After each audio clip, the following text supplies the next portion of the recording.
the default trace gets murky until you get on the other side of Carlsbad, and then it becomes the Rose Canyon Fault. The reason why I went through that big story is the Rose Canyon Fault is the only fault that had a 9.0 earthquake in California.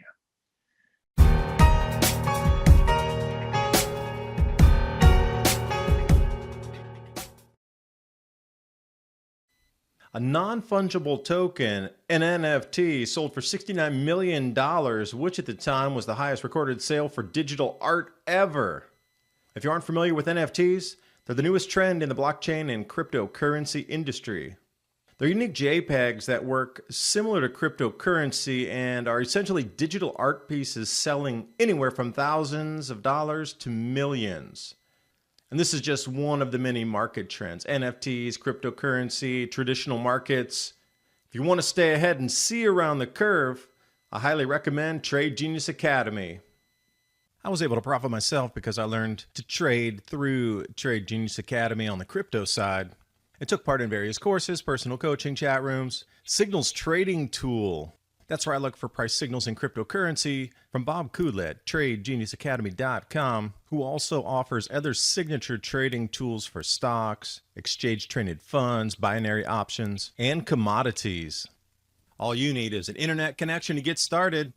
Interact with Trade Genius community, fellow traders, and certified Trade Genius trades, alongside professionals who generate revenue for themselves in the stock market every single day. Live buy and sell alerts text to your phone, built for both new and experienced traders. Two of the courses Trade Genius has available. Be sure to check out their personal coaching and 24/7 chat room options. TradeGeniusAcademy.com. Click on the link below and use the promo code EASTER for 40% off all non-bundled items. And now on with the video. And good afternoon, everyone. I'm out here on my front porch, sunny day, East Tennessee. I'm with Bob Kudla, TradeLikeAGenius.com, TradeGeniusAcademy.com. Once a month, we get together to try to discuss some of the issues that we see are going to, take us forward into the next month that could affect your and our lives together. One thing, cryptocurrency is going to rise a little bit further here because I think it's Wednesday. The new IPO from Coinbase is coming out. But, with those rises, you're like, wow, it's going so high. Well, yeah, wow, it's going so high because of the inflation, the money printing, the extra 3, 6, 9 trillion going to be just magically printed into the economy this year. Inflation running rampant, food prices going up, people talking about a new Arab Spring in the United States. And now the supply chain shortages are starting to hit because of the Suez Canal debacle. A little bit of lag time on that. But as I was quoted, somebody I was asking, hey, since I got this new porch here, I was thinking about getting some more garden furniture for outdoor. And the guy says to me, you get it now. If you wait till summer, you're not going to get it. So something's really amiss in the supply chain. And that's coming from people who are in the supply chain, as well as different dealers that are looking for repair parts right now, also having a bit difficulty. And I guess the chips are short. Machine repair parts are short. There's a lot of things that are short that are then having the knock on in the industries where they're delaying manufacturing, stopping things further afield. And you can just see the lockup in slow motion happening. It's almost like you're getting into a car wreck, and you know how things slow down into that micro slow motion where you can see every millisecond tick by. We're in that phase right now. So Bob, I appreciate you joining me. I know you have a lot of good thoughts on, especially on the inflation and the crypto right now. So we got about 30 minutes. Let's make the best of it. Yeah. Hey, I love your view, and I look forward to getting more and more mature as we talk through the years here. So yeah, so right now I think the Federal Reserve is telling the marketplace that we're having supply shock inflation, which is typically temporary, but I think they're masking the fact that it's being basically repriced based on the sheer amount of fiat that is rolling into the economy right now. So when the Republicans were in charge, they operated on a supply side mantra where money was pushed in at the upper echelons, and then it supposedly trickled down from the investments into the larger population. And you can say what you want to say, but it was responsible for the last 40 years of incredible wealth gains. Now, those gains are been proven to be a little bit unequal, but the whole tide was lifted. Now we're going back to the Keynesian model of driving money into the lower end demand area. And what's going to happen there is actually it's going to create hot inflation, which you can't get out of the system. Because once you start giving people money, you can't stop giving people money because it becomes expected. And so you're going to get the 70s all over again. Well, this time you got the 70s and people don't own any assets. So different than the 70s of our parents, where they all had homes that were going up in value. Now all the homes are really owned by BlackRock and the boomers and the wealthy. And so my daughter, who's coming into the workforce now, has no hope of ever owning a home unless I'm in a position to help her, because it's being priced out by the big money, and it's being just priced out because they're not letting the assets fall to their respective prices. So we're going to get a double whammy. People can't afford places to live. They won't be able to afford the food. They're not going to be able to afford the energy to get to work. And oh, by the way, they're not going to be able to buy the things they want to buy because they're not going to have any cash left to buy anything discretionary. So you're going to go back to the misery indexes again of the 70s, if you recall that, with inflation now and all that garbage. And the moment the Fed tries to put their finger on the brakes of this, you're going to see an asset deflation like we've never seen before. And so they're kind of trapped on a treadmill that's increasing in velocity and increasing in angle. And at some point, they're going to fly off the machine. And so what does that mean for the rest of us out here in the real world? What happens in the halls of finance on these, large multinationals or international scales, Bank of International Finance, and bringing in the new digital crypto. I was reading that, China's going to be putting in a digital devaluation algorithm on top of there. So you're going to have to spend it because they're going to digitally program their money to go to zero to force you to spend it. But what does that all mean for us on the ground when it starts to go into a deflationary spiral here? You're still holding some asset like this home here, this farmland, whatever. What does that mean for me as a person? But then what does it mean for also somebody who doesn't have a home, that's out there renting, that's still trying to, just scrape by on their $1,400 every 10 months or something to, buy food? Because another thing I saw, that they're considering paying people not to come to the United States because there's such a migrant caravan. There's an enormous amount of people coming up. So they're actually floating the idea of paying people in different countries not to come to America. So I start to get all this huge, gigantic, flags over here, over there, over everywhere. But, moving forward for the average person, how is that going to play out? Are they going to see their food prices tripling in a week? Are they going to see, something drop down and be completely unavailable forever, as long as, until the next generation comes along? I mean, what types of events are we looking for with all this playing out? None of us know where the swan is going to land, but we do know a few things. We know that prices of food and energy are going to become, at least in the United States, it's going to be uncomfortable, and in other parts of the world, it's going to become intolerable. This paying off people in Central America. So they first create the problem, then they create the solution that benefits the people they want it to always benefit, right? But there's another issue that people aren't talking about. They're spending a lot of money because there's a dollar shortage around the world, because a lot of dollar loans are being defaulted on around the world. So they have to keep pushing dollars into the system or the whole thing seizes up. Look, Europe is a mess. Turkey is a mess. The peripheral of the Chinese Belt and Road is a mess. And, so it's just a mess out there. And the United States, believe it or not, is the only engine that could. And they just keep throwing more and more cash at it. But it's going to get to the point where even we can't absorb that, the money coming in. And so it's going to be problematic for us. My view is that what's going to hit here is and we haven't talked about it yet this year. I know it's on your radar, at least not your radar. I know you're thinking about it. Is that the number of volcanoes now that are in eruption are now we have one now at the equatorial latitudes, along with the Icelandic one. That Icelandic one is that might just be still foreshocking, right?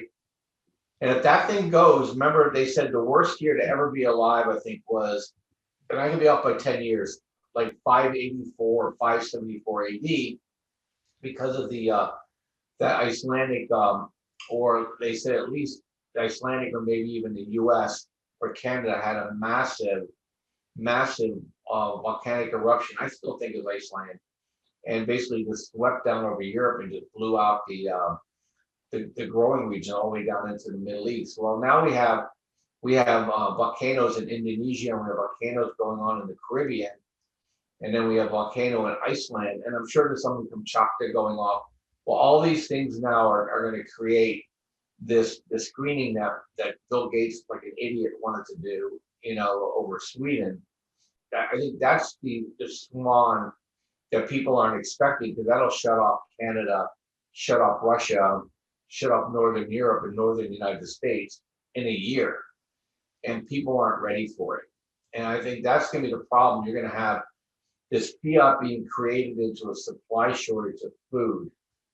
And I think it's going to become a bit of a nightmare for people, especially now China. They can't get a hold of enough food.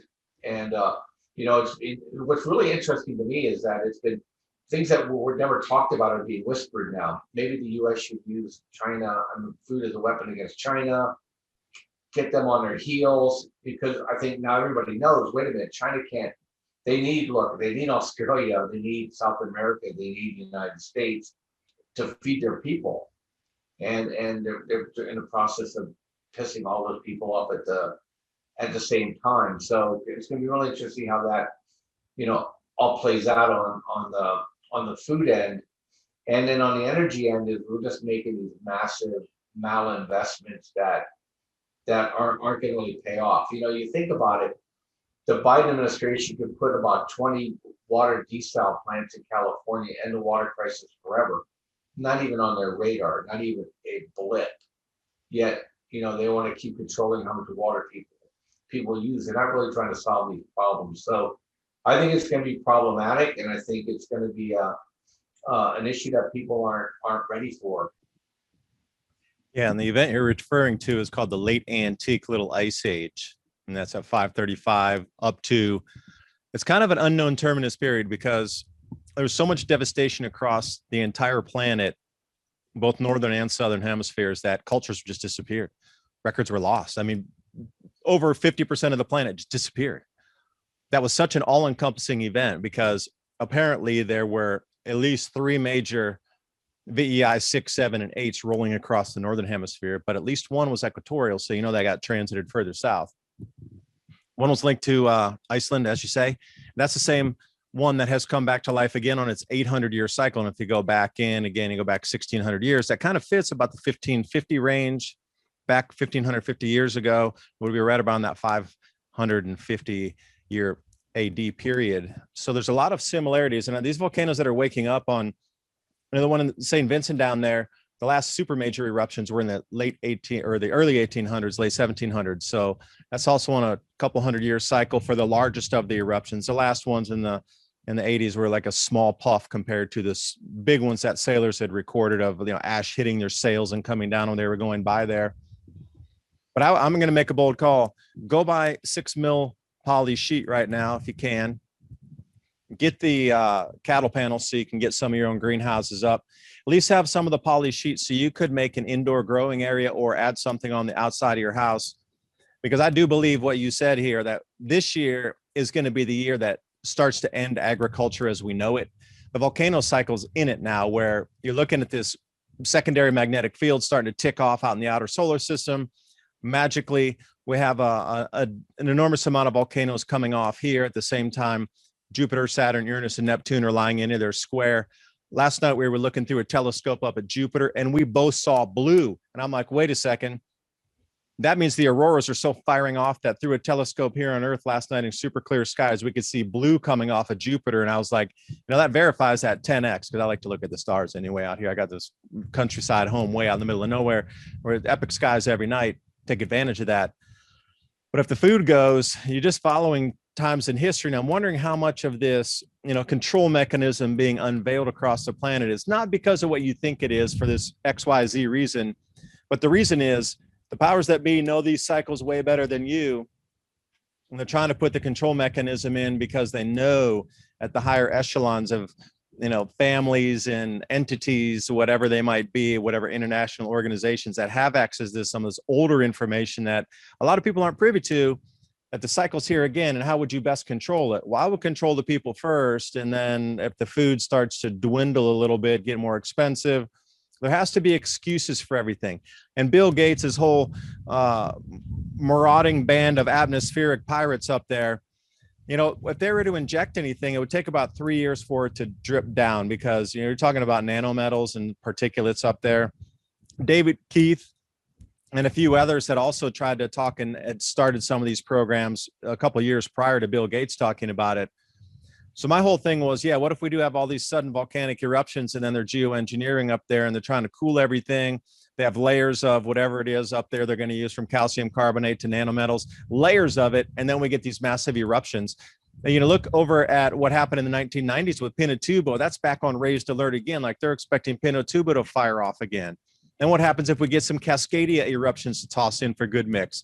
It'll be every single latitude swirling around because that ash from Etna reached over to the Great Lakes, not going across the Atlantic the quick way, went all the way around the planet across China and came back into America.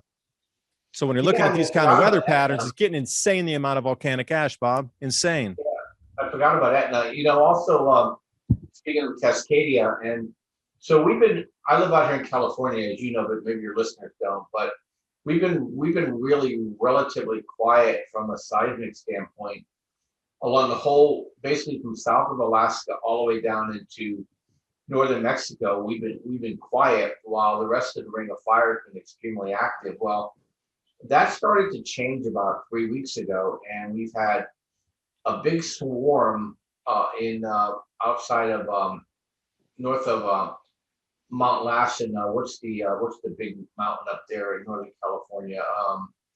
But right off of that that volcano, massive swarm of earthquakes off the coast, and at the same one on the northern end of the Cascadia fault line, a massive swarm of earthquakes. And then now down here in the south, we've gotten 4 or 5 4.0s along the basically the San Andreas, I would call it the fault system, because we're also getting them on the Newport Englewood fault.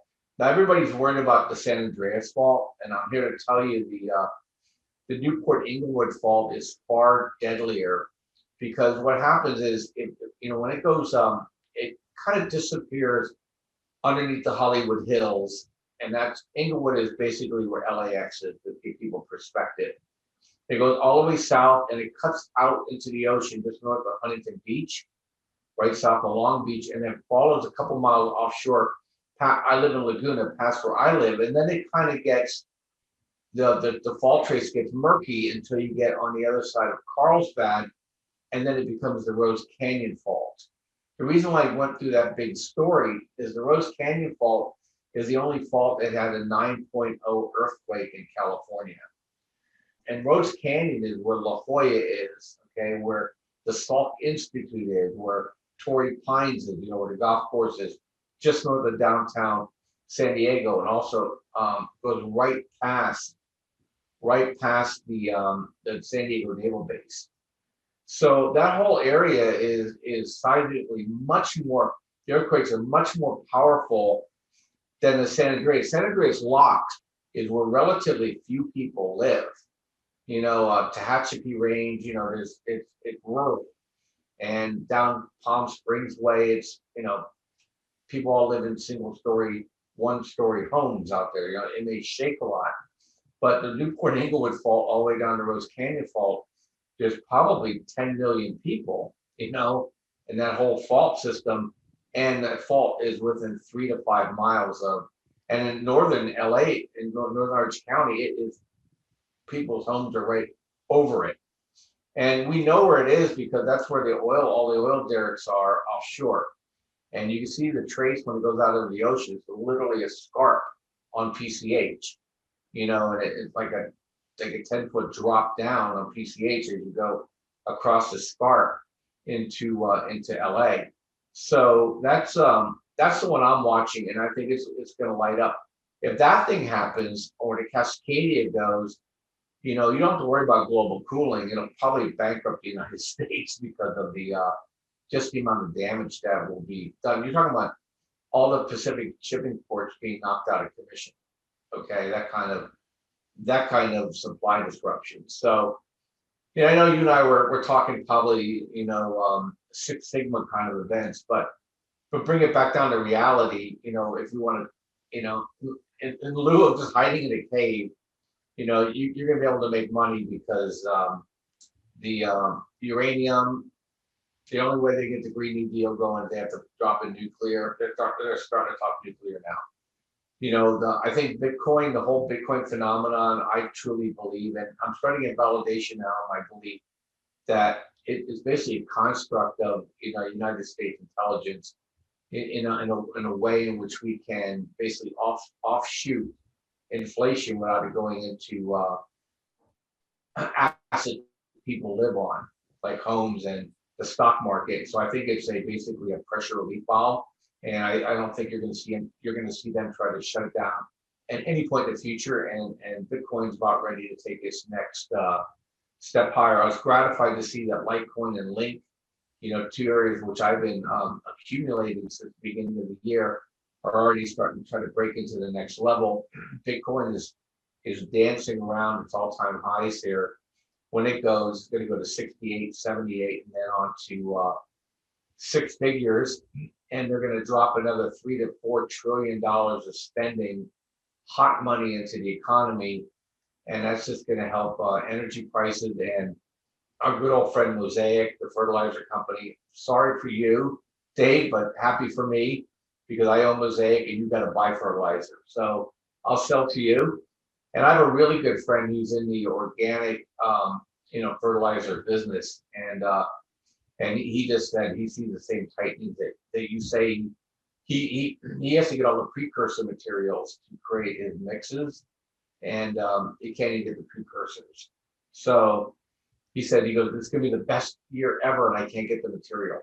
So that should just tell you everything that even up the supply chain, they can't get what they need. And the Chinese control a lot of that precursor stuff, and they're hoarding. Everybody's hoarding. The uranium miners are hoarding uranium. The fertilizer companies are hoarding fertilizer. Anybody that has any asset that's a commodity is holding. Copper's being held off the market. Everybody's expecting this explosion in pricing, and by hoarding it, they're going to create what they're expecting. So you just want to own all those companies, and then you want to stay away from everybody else. And you have to wonder where this hyperinflation event gets into the mix. Is it really truly prices rising? Regardless of that, you're going to need the money. And I mean, if these Cascadia goes off or any of these things, the government's not going to be there to help you. They simply aren't. You're going to be on your own at levels of that kind of damage and natural disasters. You're going to understand the value of having something tradable in front of you. Whatever it is, look back through history. There's a bucket list of things that are tradable, but you're going to need money to get those things in the first place. And if you don't have any access to funds during these kind of duress situations when there will be no help for you, and I am talking that level of disaster going through, perhaps that's why the fire sale is going on across the planet, because they know these cycles are here and upon us. But, take what you can and do what you can for yourself and your families at this time, including growing food.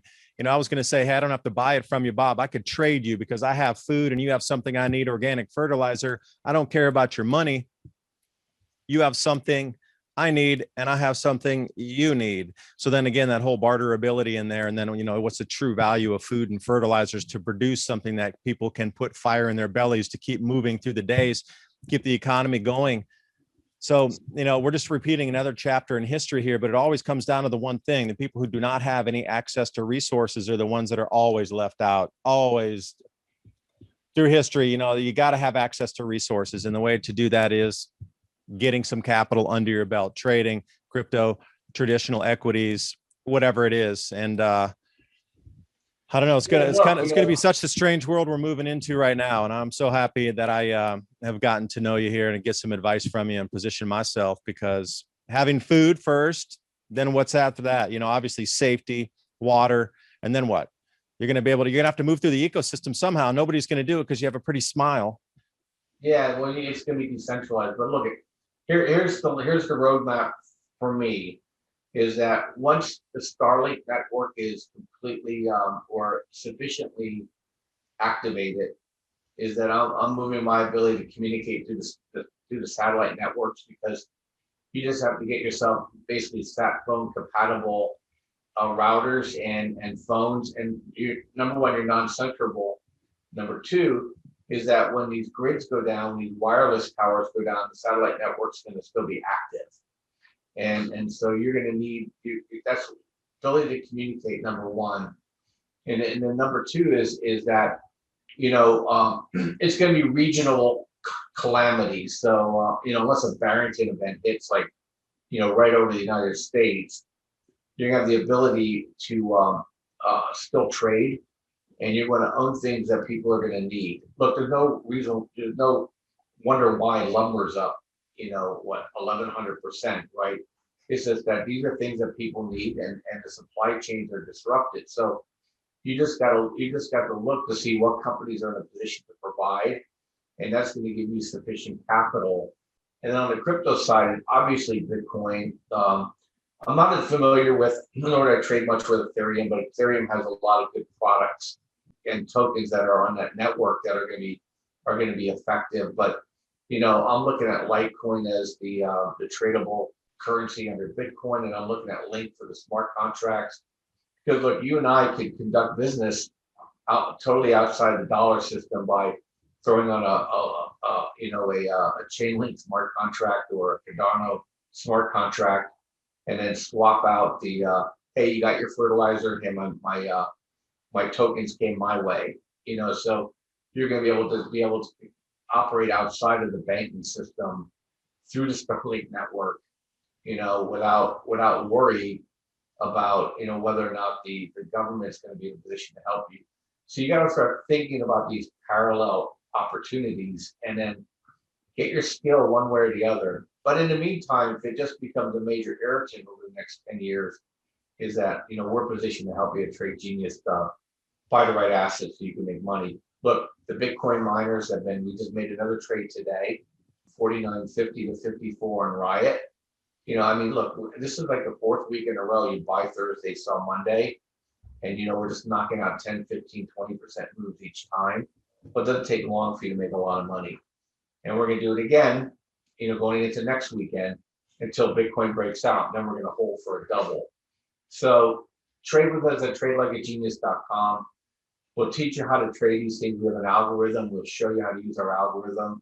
We'll give you trades every day, like we're doing with Riot and with Mara. We did BTBT Friday to Monday. We made a nice trade on that. We're in and out of the commodities. We're back into MLS again, and had a nice trade on that over the weekend. So check us out. We put together some specials today. TradeLikeAGenius.com. 7 bundles, 65% off, and you have till the next Saturday, what's that going to be, the 17th. Take advantage of the prices.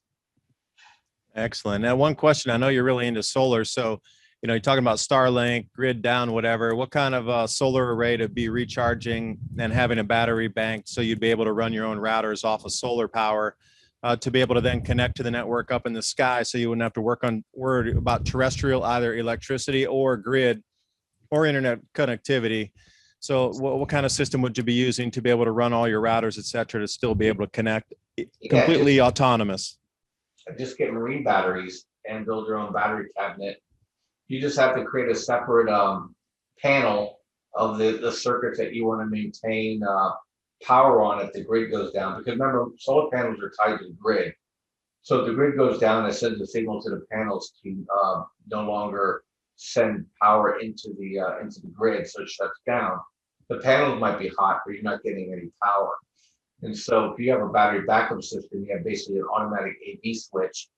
When that sine wave gets cut off from the grid, it automatically shunts it over to the batteries. and then that way you're building your battery backup. At the very least, if you can't do all that because it's too much of a burden financially or from a space standpoint, just get yourself a nice portable charging system and get some marine batteries that tie to it. You have like maybe a 4-plug outlet, and that way at least you can run your house while you do that. Refrigerators and freezers are good for days for your food. Just don't go in and out of them. You can leave your freezer offline for a week or more before it starts melting anything. So you don't worry about that. Water is the big thing people need out here in California. Have a week's worth of water. But from a grid standpoint, you can hold enough power for 4 or 5 days, depending on how judicious you are. And believe it or not, computers draw some power, but they're all low amps. What kills the system is, things like charging your car or the dryer or air conditioning. And that's the other thing too. Make sure your car is always topped off if you have an EV, because you can draw off your car too if you need to. The new trucks that are coming out will have basically receptacles right on the bed, so you can actually just you can charge it and use your truck as a big ass battery. So that's what I would encourage you to do. And putting a charging system in your house cost you $1,500. We've installed a bunch of those in the past, and it basically draws like a 220 volt dryer. So that's what you want to do. You want to be able to survive for 2 weeks without anybody's help. But if you have satellites aren't going down, they're up there in space. And as long as you have power, you're going to be able to communicate with that system and conduct your affairs. And anybody else that doesn't have access to any crypto exchange, or because you can still broadcast the transactions for them and you become the bank of the neighborhood, use that power wisely. Anyway, the Nigerians showed you don't need an exchange at all to conduct business. Call it peer-to-peer. So you're going to see all that stuff. But anyway, yeah, check us out. And Dave, maybe we should do it next time we talk. We should just do one on just how to prepare yourself, no matter if you live in a condo or if you live in off a desert island. I've done this before, like 5 or 6 years ago, trying to help people walk through the little things you can do to keep ahead of the game. And then definitely learn how to trade so that you have a backup skill to be able to put some pennies in your pocket while you're fighting through the disruptions. If not, at least fighting your way through this administration so you can make money through the chaos that's being generated. I'll leave the link in the description box below. TradeLikeAGenius.com. Appreciate you watching. Hope you got something out of our conversation that you can use in your life to get yourself prepared for these changes that are unfolding. We're not waiting for the changes. They're happening right now in real time. So until next month, bye for now.